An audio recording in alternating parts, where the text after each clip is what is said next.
Hey guys, I just wanted to hop on here and share with you my fix for my Duramax issue where it was throttling out basically cutting out like a rev limiter, but not being an actual rev limiter. It wasn't bouncing like the rev limiter would. It was just cutting out basically. It'd get to 30 and not go any higher, like it was starved of fuel. I have an LLY, I believe it's an '05. I think. Some of you guys might correct me. I'm not a huge Duramax guy by any means, but yeah, I believe it's a 2005 GMC LLY. I know it's an LLY. So what happened was, well, let's start with this.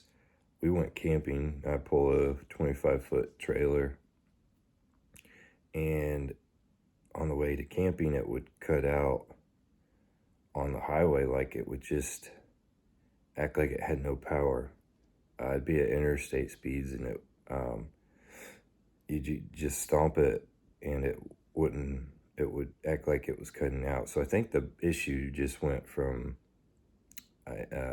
very minor to flat out no drivability type situation, because it was worrying me what it was. I had no engine lights. I even pulled over that day. I remember looking at like the fan because it got real loud.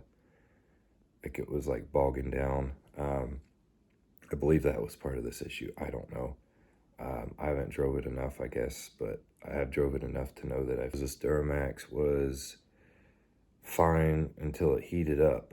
So once it reached operating temperature and you went to give it the beans, like just gave it some throttle, maybe even to pass somebody, this truck would just cut out and go all the way down to like 20 miles per hour, and I could feather it up to like 30 just by like pressing and letting off, pressing and letting off. If you guys were following my other video, I posted a whole video of the issue, but yeah, I'll just get straight to the point. I fixed it with a race plug. It was $8 on eBay. I'll put the link in the description for that exact plug. If for some reason years go by and that plug's no longer available, just reach out to me. I'll send you a link of another one, but I don't even know the brand of this. It's got a brand on it. You guys will see it. I'll actually put a link, and then I'm gonna put a video right here. It's gonna be a clip of what my issue was, just so you don't have to go back to my other video. But here it is. Okay, this is stomped here. So I stomped it, and it's not even wanting to hit 20, and it's still stomped. And I let up. It'll gradually climb. I'll let up a little bit, gradually climb.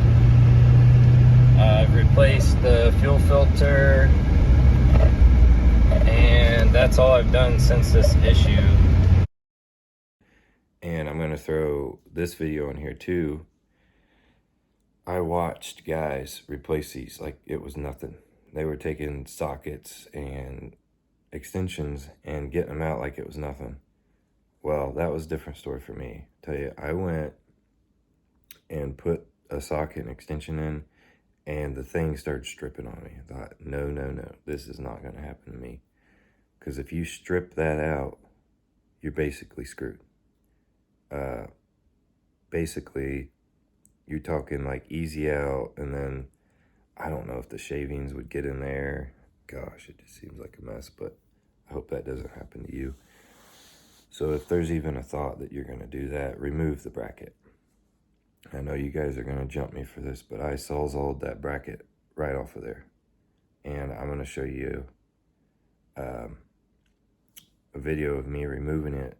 I actually went out and bought an 18mm boxing wrench from the local hardware because I did not want this thing to strip out. I've always felt like wrenches get a better grip.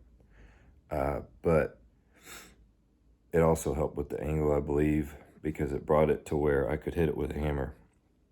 I'm the type of guy where if I get a wrench on something, I just tap it, and that just breaks it loose. It's, to me, I feel like that saves from, especially if something's going to strip, that just that tap just loose spins it right off there. I don't know, it's always worked for me, but that's what I did.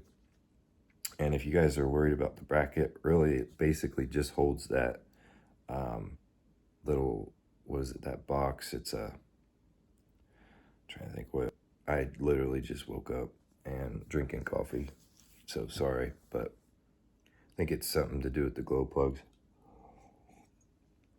But I appreciate you watching this video. Oh, and that bracket, actually, I have a welder, so what I did was I cut that bracket, got the bolt out without having to do some kind of crazy stunt under the hood. But that allowed me to get right on to that fuel relief valve to get it out of there. And I can take my welder now and I'll just weld that bracket back and paint it and be like it never happened again. Getting it on, I might just finger tighten it. I don't know. It won't be that hard though, I can tell you that. Here's a video of me removing that plug. And again, thanks for watching. And I hope this helped you guys. Oh, and if you watched the other video, you'll learn all this, but I had no check engine lights of any kind. I know that some guys were saying codes can be read on a scanner for like the transmission and limp mode and stuff, but I was starting to lean towards the truck being in limp mode before I replaced this plug. But it cured it 100%. I took it out of it, just stomped it multiple times. After multiple times, when it was hot, no issues. So hope that takes care of your guys' problem. Thanks for watching.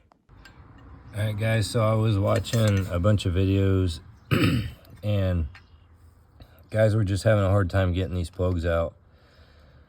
Seen them do it 2 different ways, but what I ran into was I started with a socket the way some of the guys were doing it, and the socket was just starting to round off, so I thought I better stop there.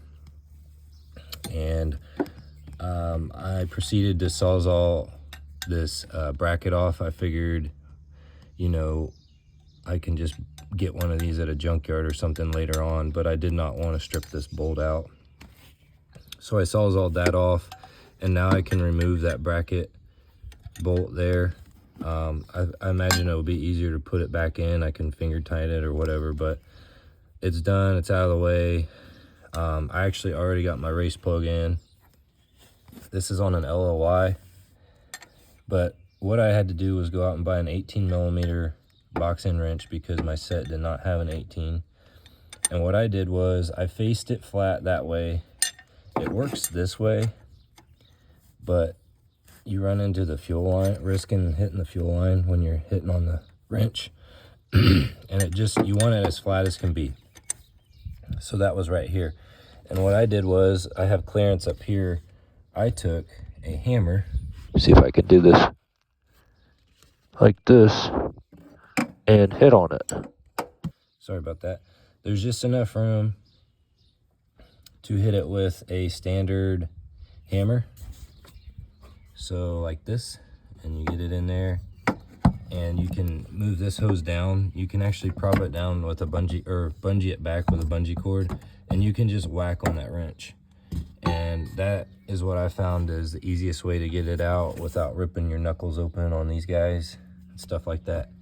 Hope that helps.